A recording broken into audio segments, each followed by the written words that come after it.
Residence schools తో మంచి చదువుతో పాటు all round development. Right age లో రైట్ ఫౌండేషన్ తో రెసిడెన్స్ స్కూల్స్ ఇప్పుడు హైదరాబాద్ అంతటా.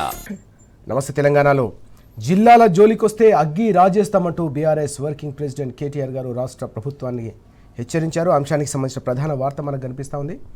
కాంగ్రెస్ సర్కారు భస్మమవడం ఖాయమంటూ కూడా ఆయన ధ్వజమెత్తారు.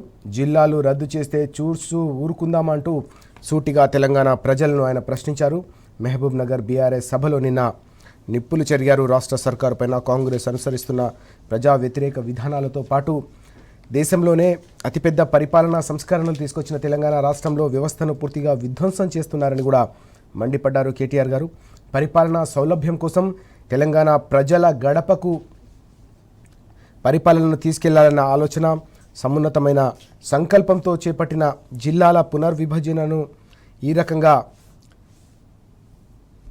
కాలరాయాలనే ఏదైతే కుట్ర జరుగుతుందో దీన్ని ఎట్టి పరిస్థితుల్లో కూడా బీఆర్ఎస్ పార్టీ ఉపేక్షించే పరిస్థితి లేదు, ప్రసక్తి లేదని ఆయన తీవ్ర స్థాయిలో హెచ్చరికలు జారీ చేశారు. నిన్న మహబూబ్ నగర్లో జరిగిన బహిరంగ సభలో అశేష జనవాహిని సాక్షిగా ఆయన ప్రభుత్వాన్ని సూటిగా ప్రశ్నించిన సందర్భం కనిపించింది. ప్రజలు ప్రధానంగా జిల్లాల పునర్విభజన తర్వాత ఏ రకంగా జిల్లాలు అభివృద్ధి చెందాయో, అభివృద్ధి ఫలాలు ఏ రకంగా ప్రజలకు అందాయో, పరిపాలన తమకు చేరువ కావడంతో ఏ రకమైన సౌకర్యాలను వాళ్ళు అనుభవించారో వారి స్మృతి పథంలో ఉంది, ప్రతి ఒక్కరి అనుభవంలో ఉంది. కాబట్టి దాన్ని పూర్తిగా ఆలోచించి రాష్ట్ర ప్రభుత్వం చేస్తున్న ప్రచారాలు ఏవైతే ఉన్నాయో జిల్లాలను పూర్తిగా తగ్గిస్తాం, ఉన్న జిల్లాలను ఊడగొడతాం అనేది అయితే హెచ్చరిక చేస్తూ ఉన్నారో దీన్ని అత్యంత అప్రమత్తంగా తెలంగాణ సమాజం తిప్పికొట్టాల్సి లోనే ఈ అంశానికి సంబంధించిన సమగ్రమైన కథనం కూడా మనకు కనిపిస్తూ ఉంది. మీ జిల్లా ఉండేనా ఊడేనా అంటూ ఈ కథనం కూడా మనం నమస్తే తెలంగాణలో చూడొచ్చు. ఏ జిల్లా ఉంటుంది, ఏ జిల్లా ఊడుతుందో తెలియని పరిస్థితి తెలంగాణ రాష్ట్రంలో నెలకొందనే ఒక సమగ్రమైన కథనం మనకి ఇక్కడ కనిపిస్తూ ఉంది. ఇటీవల మంత్రులు చేస్తున్న ప్రకటనల నేపథ్యంలో జిల్లాల్లో అనేక జిల్లాల్లో కూడా ఈ చర్చ పెద్ద ఎత్తున జరుగుతున్న పరిస్థితి. ప్రజా ఆకాంక్షతో రేవంత్ చెలగాటం అంటూ ఈ కథనం, జిల్లాల కుదింపునకు సిద్ధమైన ప్రభుత్వం అంటూ ఈ వార్త కనిపిస్తోంది. జిల్లాల పునర్విభజనకు కాంగ్రెస్ సర్కారు నిర్ణయం, కేసీఆర్ ఆనవాళ్లను చెరిపేసే దురుద్దేశంతోనే ఈ మొత్తం అడుగులను ప్రభుత్వం వేస్తోందంటూ ఈ వార్త కనిపిస్తోంది. కేసీఆర్ గారు తెలంగాణకు సంబంధించిన సమస్యల పరిష్కారం కోసం ఆలోచిస్తే రాజకీయ కక్ష సాధింపులో భాగంగా కేసీఆర్ గారి ఆనవాళ్లను చెరిపేయాలన్న కుట్రను కాంగ్రెస్ సర్కారు చేస్తోందనే వార్త ఇక్కడ మనం చూస్తూ ఉన్నాం. పరిపాలనా వైఫల్యాల నుంచి దృష్టి మళ్లించే ఎత్తుగడ ఇదంతా కూడా. రిటైర్డ్ జడ్జి విశ్రాంత అధికారుల కమిటీ సాకు మాత్రమే, సగటు జనం సంఖ్య ప్రాతిపదికన జిల్లాలు అసంబద్ధ చర్య, జీహెచ్ఎంసీ కమిషనరేట్ల విభజనలో శాస్త్రీయత ఏది, ప్రజా ఆకాంక్ష పోరాటాల ఫలితంగానే నాడు ఏకంగా 33 జిల్లాల ఏర్పాటు, ఏ జిల్లా రద్దవుతుందో తెలియక ప్రజల్లో తీవ్రమైన గందరగోళం, ఆందోళన కూడా నెలకొన్న పరిస్థితి.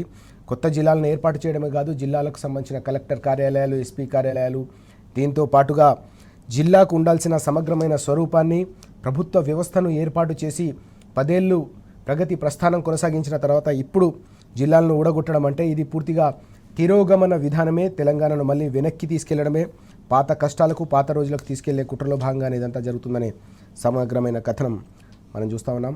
హైదరాబాద్ ఫ్రీ జోన్కు కుట్ర అంటూ మరో కీలకమైన అంశం కూడా కనిపిస్తోంది. జిల్లాల కుదింపు వెనుక అసలు పన్నాగం ఇదే అనే అంశం కూడా మనం చూస్తున్నాం. ఇక్కడ బాబు డైరెక్షన్లోనే రేవంత్ అడుగులు, కేసీఆర్ దూరదృష్టితో పటిష్టమైన జోనల్ వ్యవస్థను ఏర్పాటు చేసుకున్న సందర్భాన్ని మనం చూసాం. ఆ రోజు జోనల్ వ్యవస్థ వల్ల కలిగిన ప్రయోజనాలు కావచ్చు, శాశ్వతంగా తెలంగాణకు సంబంధించిన ప్రజలకు, తెలంగాణ యువతకు 95% లోకల్ రిజర్వేషన్ వల్ల కలిగిన ప్రయోజనాలకు సంబంధించిన ఫలితాలు కూడా తెలంగాణ సమాజం చూసింది. కానీ పూర్తిగా జోనల్ వ్యవస్థను కూడా కాలరాసే విధంగా ప్రభుత్వం అడుగులు వేస్తుందనే అంశం. ఇన్నాళ్ళు స్థానికులకే దక్కిన సర్కారు కొలువులు, కాంగ్రెస్ ప్రభుత్వ తాజా చర్యతో మొదటికే ప్రమాదం, మోసం పొంచి ఉందనే అంశం కూడా కనిపిస్తోంది. 8 ఏళ్ల తర్వాత జిల్లాల మార్ప, తెలంగాణ వాదుల ఆగ్రహం అంటూ జిల్లాల ఏర్పాటైపై ముందుకెళ్తున్న సందర్భంలో ఇలాంటి చర్యలు తెలంగాణకు విఘాతం కలిగించే అవకాశం, ప్రమాదం పొంచి ఉందనే అంశం మనం చూస్తున్నాం ఇక్కడ. దీంతోపాటు బాబు కోసం నీళ్ల మోసం అంటూ మరో వార్త. పోలవరం నల్లమల సాగర్పై సుప్రీంకోర్టులో రేవంత్ సర్కార్ అస్త్ర సన్యాసం చేసిందంటూ నిన్న బీఆర్ఎస్ తీవ్ర స్థాయిలో మండిపడిన అంశం. పిఎన్ లింక్పై పిటిషన్ వాపస్, సుప్రీంకోర్టులో పిటిషన్ వెనక్కి తీసుకున్న తెలంగాణ. పిఎన్ లింక్ నదీ పరివాహక రాష్ట్రాలన్నిటి సమస్య, 32వ రాజ్యాంగ అధికరణం కింద పిటిషన్ చెల్లదు, సివిల్ సూట్ వేసుకోవాలనే ధర్మాసనం సూచన, గత విచారణలోనూ తప్పుబట్టిన న్యాయస్థానం అంటూ ఈ వార్త. ఈ క్రమంలోనే ఈ మొత్తం అంశంపై బీఆర్ఎస్ సీనియర్ నాయకులు మాజీ మంత్రి హరీష్ రావు గారు తీవ్రస్థాయిలో మండిపడ్డారు. బాబుకు రేవంత్ సంక్రాంతికి ఇస్తున్న రిటర్న్ గిఫ్ట్ ఇది అంటూ కూడా ఆయన ధ్వజమెత్తారు.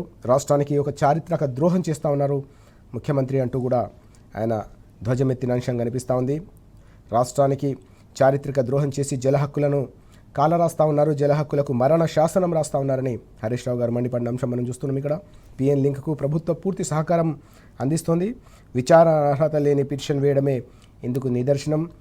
బీఆర్ఎస్ రాజీ లేని పోరాటం ఇటు ప్రజాక్షేత్రంలో అటు న్యాయస్థానాల్లో కూడా ప్రజల హక్కులు, రైతులకు సంబంధించిన హక్కులను కాలరాస్తే బీఆర్ఎస్ చూస్తూ ఊరుకునే ప్రసక్తి లేదని హరీష్ రావు గారు మండిపడిన అంశం కనిపిస్తుంది. జగదీష్ రెడ్డి గారు కూడా దీనిపై తీవ్రమైన ఆగ్రహం వ్యక్తం చేసిన అంశం కూడా మనం చూస్తున్నాం. అటు దాసోహం ఇటు ద్రోహం అంటూ ఈ వార్త కూడా ప్రధానంగా కనిపిస్తూ ఉంది. ఇవి రోజు పత్రికల్లో ప్రధానంగా వచ్చిన వార్తలు.